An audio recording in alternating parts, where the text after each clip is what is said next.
മൊത്തത്തിൽ ഒരു പ്രദേശം മൊത്തം ഇരുട്ടിലായൊരവസ്ഥ. നിപ്പ കാരണമാണ് കേട്ടോ. ആകെ ഇവിടെ വർക്കാണ് എനിക്ക് തോന്നുന്നു മെഡിക്കൽ സ്റ്റോർ മാത്രമാണ്, വേറെ ഒന്നുമില്ല കേട്ടോ. അത്രയും ക്ലോസ്ഡാണ്. ഒരു ഒറ്റ ഷോപ്പ് പോലും ഓപ്പൺ ചെയ്തിട്ടില്ല. 9 മണി ആയിട്ടുള്ളൂ. സാധാരണ ഞങ്ങൾ ഈ വഴിക്കൂടെ 10 മണിക്കും 11 മണിക്കൊക്കെ വരുന്നതാ. ഇതൊക്കെ എപ്പോഴും സജീവമായിട്ടുള്ളൊരിതാണ്. പിന്നെ പള്ളിയിൽ ആളുകൾ നിസ്കരിക്കാൻ നേരത്തെ നമ്മൾ അങ്ങോട്ട് പോയപ്പോൾ വന്നിട്ടുണ്ടായിരുന്നു. ഉണ്ടോ, ഒറ്റ കടകളില്ല, വെളിച്ചം പോലും ഇല്ലാത്ത അവസ്ഥ. അത് പിന്നെ ഒരു ആയുർവേദ മെഡിക്കൽ സ്റ്റോർ തുറന്ന് നടക്കുന്നുണ്ട്. ഇപ്പുറത്തൊരു പിന്നെ ഒരു മെഡിക്കൽ സ്റ്റോറുണ്ട്. അത്രയേ ഉള്ളൂ.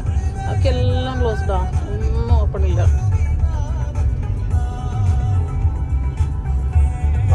ആളുകളൊക്കെ മാസ്കിലും അതിലുമാണ്. കാരണം ഇവിടെ അങ്ങനെ പറഞ്ഞ് മാസ്ക് ഇടണം എന്നുള്ളത് നിർബന്ധമാക്കി സ്കൂളുകളിൽ.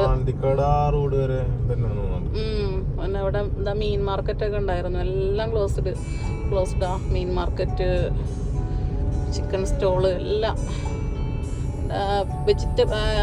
വെജിറ്റബിൾ കട പോലും, അതായത് ഫ്രൂട്ട്സ് ആൻഡ് വെജിറ്റബിൾസ് കട പോലും ഇവിടെ ക്ലോസ്ഡാണ്. അതെ, ഒരു പ്രദേശം മൊത്തം ഇരുട്ടില് വീണ ഒരവസ്ഥ. ഫുള്ള് ഈ കടകളൊക്കെ ഭയങ്കര സജീവമായിട്ടുള്ള കടകളായിരുന്നു.